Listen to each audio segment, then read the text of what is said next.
Aloha and welcome to Yakking It Up, episode 4, Leaving the Cult Behind.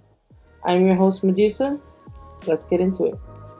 So, if you've listened to any one of the other podcasts before, you'll know I have mentioned the cult or religion that I have been raised in. I hadn't mentioned what it was, but just so you guys know, it is the Jehovah Witnesses, or Kingdom Hall Jehovah Witnesses, however you know them by. People that knock on the door, have the stands on the side of the street. Yep, that's them. That is what I was born and raised in, third generation. I won't be getting into any of not really too much of the doctrine right now. It's more so what led to me leaving and kind of how it went on the initial exit and all the way up till right before I got left Hawaii and came to Texas. So like I just said, third generation, born and raised, even though we weren't always very active all the time growing up. Later on in my 8th grade year, when I met a classmate who was one, and I started going with his family, that's when my family got back into it on a more regular basis and this and that. But we are here to discuss my exit. And that more or less started going down a lot more in the summer of 2018. Now, throughout the years, I was a rebellious teen. I got tattoos when I wasn't supposed to, or I was drinking or smoking weed or hanging out with worldly people, which they considered anyone who was a non-witness. And I would take my breaks from the meetings, for months at a time or whatever. For one reason or another, I wanted to associate more. I didn't want to go out in field service. I found it embarrassing. Or there was a lot of stuff that I had a lot of trouble grasping within the religion. The older I got, some of their doctrines I did not agree with wholeheartedly, and the way they would treat people. And so I was always kind of one foot in, one foot out. But I always knew that no matter what was going to happen, that I was going to be a witness in the long run because of all the promises that I'll get into on another episode. That what the witnesses really look forward to and work forward to, which is, the end of all mankind at Armageddon, and only they will survive. Yeah, great belief system you got going there. But I was spending a lot of time with my coworkers that summer, and one I had found out was actually a cousin of mine, and he was great. And we were just having a good time, and I just always was looking over my shoulder. I was always worried about who was seeing me. It's a common practice as a Jehovah Witness to basically tattle on anyone that was breaking the rules. You would first supposedly go up to the person who committed the infraction and let them know that you were aware of it, and to give them an opportunity to turn themselves into the elders. And you guys could discuss how much time you would give them. Or if they did not follow through, then that person would be the one to tattle on you to the elders themselves about the infraction. And so it happened that year. It was a little after summer, maybe towards more so Thanksgiving, Christmas time. I was at work, and it was just a long, stressful day. I was out back in the shed smoking a cigarette because it was raining. And one of the high school kids had come outside and was filming a Snapchat of me in the shed smoking and whatnot, and we were laughing, having a good time. Probably about an hour later, I got a call on my cell phone from this woman in the Kingdom Hall, which is, what they call their churches.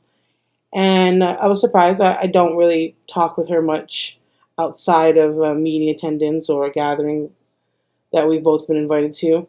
And she said that she was concerned because her son had shown a video to her just not long ago. I was like, oh, great. I know exactly what she's calling about. And she mentioned me smoking a cigarette in the video, and, and her trying to sympathize with me. Like, I know life is really hard and this and that, trying to really play the, woe is me card. And basically gave me the ultimatum, I'll give you a certain amount of time. I don't recall how long it was on, when I'd have to tell the elders about what happened, or, she felt obligated to do so. I was like, no, that's not your responsibility. I'll take care of it. It was my sin I committed, so it's my responsibility. At this point in time, as much as I was having fun with my coworkers and people that were not within the religion, I still had a lot of friends and a lot of family in the religion itself. So for me, it's always been a battle of, am I willing to cut out all these people that I've known majority of my life or a big portion of my life just because, I want to live a life for myself. Like I can pretend. Most of those people do anyway. But I was just not willing to. And it was just hard making that final decision. My upbringing was not the greatest, and I had a very abusive father, which did not help any of that. But I finally called them and, had asked for a meeting to sit down with them about a video I'm sure they've heard about. And before this, I decided to talk to my best friend, or best friend at the time, about the situation. He and I have known each other at this point over a decade, and our fathers were best friends, from teenage years. And so we were really close. He and my brother used to be best friends before my brother was disfellowshipped. And then he and I got closer. And I had told him, not only had I been smoking cigarettes, but I was doing a little bit of the booger sugar, and that I felt guilty. And so he advised I, come clean about all of that to them. And at the time, I wasn't sure if I was guilty. I knew that was the response that I had to say to a fellow witness. So he advised that I should, completely spill out all the sins or misbehavior in my judicial meeting that was going to be scheduled. Now, a judicial meeting consists of more or less you and 3 of the elders from your congregation. And as a woman, you can request to have someone in the room there with you to make you feel a little bit more comfortable or at ease. It can be intimidating to sit in a room with 3 of them. They're going to be judging you, whether they say they're going to or not. They're going to be asking you a lot of questions. That's what they do. They're trying to gather knowledge. They're all taking notes. They're all asking invasive questions, whether it's too personal or not. They're just trying to get down to the nitty gritty of it. And, even asking me, who else knows within the truth? And I told them that my best friend, he had been the one to advise me. And, of course, they commended him multiple times, even though he wasn't there, but they commended him. We'll call him the snake, because that's pretty much what he turned into for me. But, the day arrives, I go to the Kingdom Hall, meet them in the back room, and confess to them not only was I doing cigarettes, but the booger sugar as well. And I wanted to do better and, get serious about the meeting again because I was so irregular. I was very inconsistent with my attendance, which is something that they pay attention to, especially if you're a baptized member. They quoted scriptures to me. They had me read out scriptures. At some point, I was crying. It was a very emotional experience. I felt very prodded and just not thrilled with what I was going through. Like I was in a lot of turmoil because at one point it felt good to confess, and then another point it's like, what is it any of their business? Like why am I dealing with this? Why am I having to deal with all of this anxiety that I have all of a sudden taken on because I'm living the way I want to live? That didn't make sense to me. It was a very confusing and very I gotta get out of here kind of situation. But they basically, what their judgment was that I would be publicly reproved, which basically means that you get announced at the midweek meeting that sister or brother so-and-so has been reproved. And basically, people know you've done something wrong. They don't go into the information because that's supposedly no one's business, but, gossip like anyone else. There's a lot of gossip there. But you basically have no privileges. If you're a female, you don't get to answer at the meetings. You don't get to go out in field service. Same with the males, but the males have more responsibilities. So on top of that, they would not be allowed to lead the service groups. They would not be allowed any parts during the meetings. They could not handle mics. They couldn't work the sound system. And it's for whatever amount of time the elders come up with. They also wanted me to be paired up with an older sister in the Kingdom Hall so they could study the Bible with me and, really get my head screwed back on and get me focused and back on track, serving Jehovah with my whole heart, which I thought was kind of ridiculous. At that point, I was almost 31, and I'm needing an older woman in the hall to keep me on track. Like, it just really started to snowball from that point, and they had told me that it would be announced the following week, which was, I believe, early January, maybe late December. And I had told the snake's mom about it because I've known her my whole life, and she's always been a constant comfort, and she was great. She was completely understanding, so sweet, inviting me to sit with her during that meeting. That way she could hold my hand or to comfort me when my name is announced, because it can be a very emotional situation. People can still talk to you because it's not a full disfellowshipping. It's just a reprovement, but that can still be embarrassing or hard for some people to deal with. And I thanked her and I said, okay, I'll see you there. It never happened. I never showed up to that meeting. I never showed up to a meeting ever again. At that point, I was like, I need a break. I need to come to grips with who I wanted to be and how I wanted to handle this, because it was just not working the way they wanted it to. And I was just not aligning myself with their beliefs anymore because it just didn't feel right. So the ending of that January, which was 2019, I had gotten a new job, starting from the bottom once again, at a place called My Brewing Company. It's in Kailua. Best job I've ever had in my life, and that's for multiple reasons. It wasn't just because it was the greatest job ever, but it was the people there that made my life change unexpectedly and with no limitations. The people I met there had saved my life. I was going through a very big existential crisis, and I didn't know what I was going to do. I didn't know how I was going to continue living. I didn't know if I could afford to not be homeless if that occasion ever happened. I was reeling. I didn't know what to do. I still had to be secretive. I lived at my dad's house with my tutu and him, and it's expensive back in Hawaii, so that was just always easier for me to do. And they were in a different congregation from me, so they hadn't heard that I had been reproved, or they had never let on.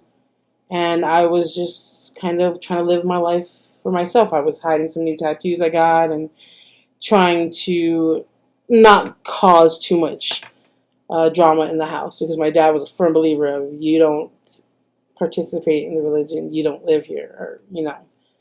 So I was trying to still balance act, but I was not going to meetings anymore. I was hanging out with coworkers, and I started partaking in worldly attitudes and behaviors, and hooking up and taking things and just having a good time. And a few months later, there was a protest for Mauna Kea up on the Big Island. I don't know if any of you have heard that. It was 2019, right before summer, and me and some coworkers decided to go fight and show our support for the kapunas up on the mountain. And at this point was the first time I ever publicly posted anything that clearly showed I did not have Jehovah's views in mind. You don't protest, you don't wear any sort of flag, and that's what I did. I was protesting. I had the Hawaiian flag wrapped around me. Some family member found out, called my dad. Boom, I was kicked out of the house immediately. I was on a different island, so he did allow me a few days before my things were to be tossed out. And I packed up my truck and kind of hopped around from coworker house to coworker house. Like I said, they were great. They were so supportive. My manager was absolutely amazing. A little drill sergeant, but he was the best. He was great. He really took care, and he was genuinely concerned. All the managers were, and the chef, and everyone was really great. Found a friend to crash at. She had a lot of family members living there, but it was a safe place for me to be, and that's it. I had told my best friend, the snake, what I had been doing, and he asked me to dinner one night, and we talked story, and he said that if I hadn't turned myself in, that he would, and he would not be my friend any longer if I chose to stay in the world, but if I chose to come back and get this fellowship for, having sex and doing drugs and whatnot, and made an effort to come back, that, he would be right there for me. So basically, this person that I thought was the closest person to me was saying that they were willing to no longer have anything to do with me because I chose to live my life the way I wanted to live it, which made me really sad. That was a really heartbreaking moment because I knew when he was pulling away that was the last. That was the end. Our friendship was over. I hadn't told him at that point because I was never going to tell him myself. That was never something I was going to do. I was an adult. I didn't feel comfortable with sharing those kind of personal information with people that have no control over me. I was no longer allowing them that control. And so that was a little bit of a sad evening, but I never looked back. I was out. Everyone in my life had known I was no longer going, and I was clearly no longer a witness in my own mind. Quotes, I was a worldly person, what they call an apostate, someone who speaks out against the religion. But in a Jehovah Witness mind, apostate is the worst person you can be. That's worse than devil worshippers in their heads. It's worse than someone who's committed murder. It's worse than someone who's never believed in the religion. It's you learned about it, you believed it, and then you are now actively working against it. So you are literally public enemy number one in a witness standpoint. So that was sad. But my life was great. I was having fun. I was getting to experience these new experiences in life. I was starting to get into some of the pagan worship that I still continue this day. Um, a lot of different viewpoints. I have a very eclectic view of spirituality, and it's pretty much to my own, how I feel, and it's been very therapeutic in comparison to being told what to believe, how to believe, and how to worship. Not having a choice and getting in trouble were you to negate from what they said was allowed, um, which was rough. But then the pandemic hit, and I lost my tutu a couple months before that. And I had nowhere else to go at the time. It was just not the best situation for me where I was. And so I had a conversation with my dad, um, and he allowed me back in the day right before my tutu had passed or gone to the hospital. So that was another rough situation that hit, but it was for the better. And I was living under his roof doing what I was doing. And he was, I'm sure, aware. But at that point, it was, you either have nobody or you let your sinful daughter live there. So he turned a blind eye to a lot of the things I was doing in order to justify me living there, and still try to push. They were doing Zoom meetings during the pandemic. Try to push that on me was a no-go. Always preaching doom and gloom. This is the end. And I needed to remove myself from that situation. I had been out for almost a year from not attending, and I was physically out and unaware that I was not mentally out fully. I had met up with someone who had been in my congregation before but was no longer a witness. I met up with him in about March, April of 2020, and he's the one that finally woke me up mentally from the grasp that the Kingdom Hall and the witnesses had on me, and to realize that, wow, I'm not going to die at Armageddon because there is no such thing, or whatever the circumstances were. But really opened up my eyes and really let a lot of healing from the cult begin, when you can recognize why you do the things you do, and it's the trauma of your childhood being a part of it, and at least for me, and the religion and the cult ways, and and just the way my relationship with my dad was during all that, how damaging it all was, and making the call to, start over. Once I was mentally awake, I cannot be around. I cannot be here. I can't be home. Hawaii's my home, and I couldn't be there because it just felt wrong. All these eyes were watching me, and everyone kept trying to talk to me, or a few of the elders tried to talk to me a few times about what's going on, and I was just like, "Oh yeah, I'll call you. Oh yeah, I'll call you." I just I kept feeling like I wasn't safe to walk around and just enjoy my life. I wasn't free to be able to do that without judging eyes or people coming up and trying to get into my business. And so I made the decision to leave, to originally go to Georgia. Didn't pan out, but made my stop in Texas, and it was probably the best thing that has ever happened to me.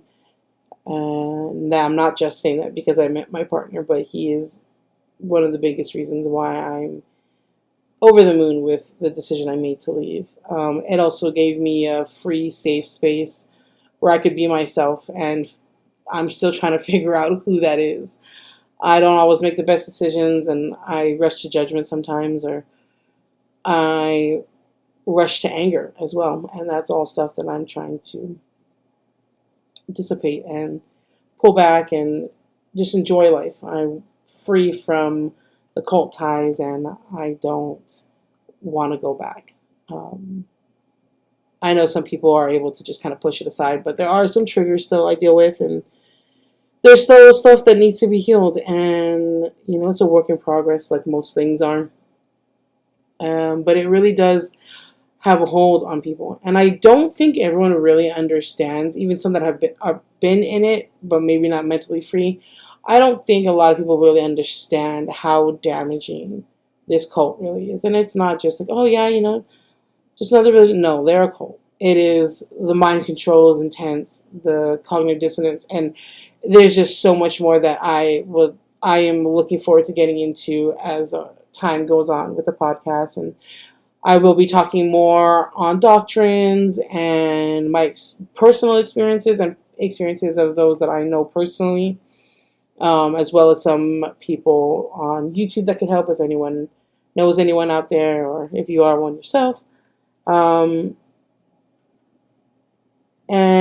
yeah, that's pretty much how I left them behind. I think the final straw was, it was probably 2 weeks after I had left Hawaii to come to Texas, and I had gotten a text message from my father, and I actually saved it as a reminder. But I'm going to read it out to you so you can kind of see what I mean by the hold that they can have on someone and the control they have over someone versus, how much love a parent is supposed to show a child. And it's going to be a segue into what the next episode will be, which is me diving into the JW doctrine and all that stuff. It goes, I'm sorry, he mentioned my name and I don't want that mentioned. He goes, are you for real with your comment that you made about the Truth, Jehovah's organization? I can't believe that you made that comment. Wow, what a big girl you are. Do you realize what you just did? You are an apostate, the worst possible thing to become in the truth. But that's okay. You didn't sign up for this, right? Just remember those words when the end is here and you're screaming for help and forgiveness and it's all for naught. Well, this is goodbye. I break all ties with you and I don't want anything to do with you from this moment on. I'm throwing everything away that's in your room, and I'm not saving anything, so don't ask me to save anything. Enjoy your life, and you better figure out. Oh, that's about a bill. I don't want anything to do with you. Maybe your girlfriend can help you. What a disappointment. What a big girl now. And I wasn't at all surprised. My dad had never been very respectful of me or really caring. Very manipulative and very narcissistic, which is, what the religion basically teaches you. Women don't have a lot of value. They don't outright say it, but it's in between the lines if you're paying attention. And my response to him, just so, there was one, and you can judge whether it was respectful or not. At this point, it doesn't really matter to me. I told him, well, maybe if you did your research instead of blindly following a man-made organization, one that was founded by Freemasons, you'd realize it's a cult. Anyone that's okay with being a part of an organization that protects child rapists, abusers, demeans, and belittles women and their worth, disregards anyone who is different from them, preaches an impending apocalypse that's constantly pushed under the disguise of new light, where their worshippers show conditional love rather than unconditional love, shunning, which is not Bible-based, and it even mentions that in older publications within the organization itself. They're constantly changing their viewpoints on matters to coincide with the world evolving around them just so they don't lose members. It's disgusting what they do to families, how they rip them apart should you choose not to follow their hateful rhetoric. You're discouraged from doing your own research on them outside of what they tell you because then you'd know what a bunch of lies they're selling you. Hope you're happy to cut off your own children because they refuse to forcibly follow this insane lifestyle. Believe me, I've watched your recent assembly and it's embarrassing how dumbed down it's become. They speak to their followers like they're idiotic children who can't think for themselves. I have never been more genuinely happy in my entire life, and I hope somehow you find the same joy, because staying in that cult is not it. If you ever decide you want to wake up from the lies, you know how to reach me. Until then, wish the best for you. Blessed be. And I'm sure that upset him more than anything. There was no response. And that was that. I haven't spoken to him since. It's been 2 years from what I know. He almost died, was in the hospital, and is now on dialysis. And not a word spoken. Will not give in. He's tried to talk to my disfellowship brother even, but as I've stated, being an apostate is the worst thing you could be. Even had my own father wish me death, in his own way. So I have not cried a tear over it. I have not been upset about it. I have learned and realized my own value as a person and have decided to cut out toxic people in my life and not be ashamed of it, whether they are blood relatives, friends, whatever the case. If you are poisoning my energy and not adding positivity to it, then you do not exist in my world. And that's how it should be for everyone. Respect yourself, respect others, love everyone, treat people how you want to be treated, and actually do that. Don't just say it just to pander to people, but actually bring in positivity. Add value to those around you. Add joy, because life on earth is way too short. And believing in things that are hurtful towards others shouldn't make you feel better about yourself. It shouldn't make you feel stronger in your belief if it means hurting others or tearing others apart. I've lost friends personally and those I've heard about to suicide and other instances, and it is sad. And it is something that I would like to actively work in helping people heal from as well once I can do my healing journey. But that is all the time I have for today. Sorry if I kind of ran over it a little long. It's a very passionate subject for me and something I am still currently working on, if you couldn't tell. If you've made it this far into the podcast, I love and appreciate you so much. Hit that like and subscribe button, and we will see you guys on the next podcast. Blessed be.